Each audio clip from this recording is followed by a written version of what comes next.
My name is Dr. Chris Buckley. I am Chairman of MESS, which stands for Marple, Mellor and Marplebridge Energy Saving Strategy. We are a small group looking to see how we can best address climate change. We are in a mess, a huge environmental mess.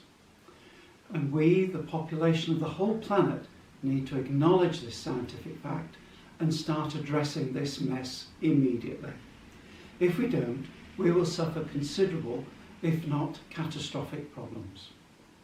Some of my friends in MESS will now give their brief insights into just a few of the issues that we feel are the causes and solutions of this mess.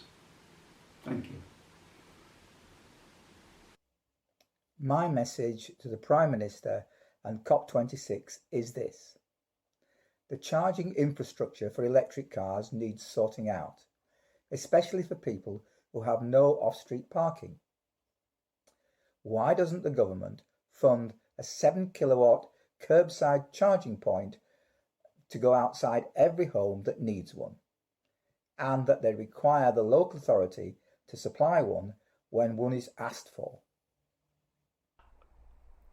My message to COP26 is we are a global community.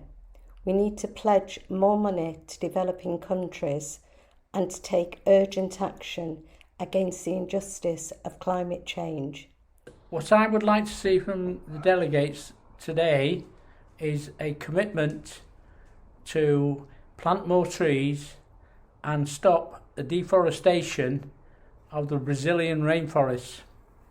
Now we ask COP26 to promise to stop importing beef from mega farms and support moving away from monoculture in farming to sustainable and humane food production. So what would I like to see happen in Glasgow? Our planet has finite resources, which we continue to plunder with devastating effect.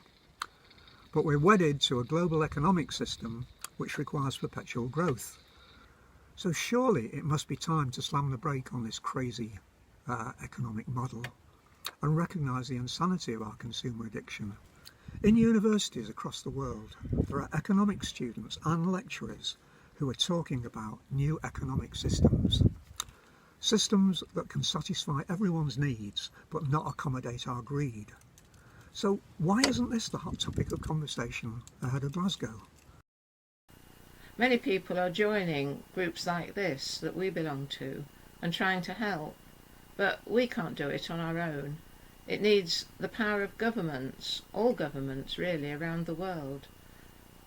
It's good that some of them are now talking about it and talking to each other in preparation for COP26 in November. But it's talking too late. What we really need is positive action, now. Poor air quality has a major impact on our children's health, and we at MESS have been working with local schools to create clean air zones and try to stop car engines being left to run or idle on the school run. My message to COP26 is to expand these clean air zones around all our schools and work towards cleaner, safer air quality locally and globally for us all to breathe and enjoy. Thank you. Even primary school children understand more about climate change than many politicians, and it's they who are going to inherit the mess that we leave for them. So we need urgent action now, and by all governments. Take note, delegates of COP26, be aware. Facilitate the above suggestions, as well as facilitating industry's move to a carbon neutral state. Your planet doesn't really need you, it's just a big rock. But a safe future for your children and our wildlife does need your help. We are appealing to you, the delegates attending COP26, leaders of communities and members of communities. Please acknowledge the science of climate change and environmental degradation. Agree to rapid and radical changes to our economy and the way in which we live on this planet so that we can avoid the worst effects of climate change and this environmental damage. Please put aside your differences, work together and implement a plan to get us out of this mess for the sake of our children and of our grandchildren. Thank you.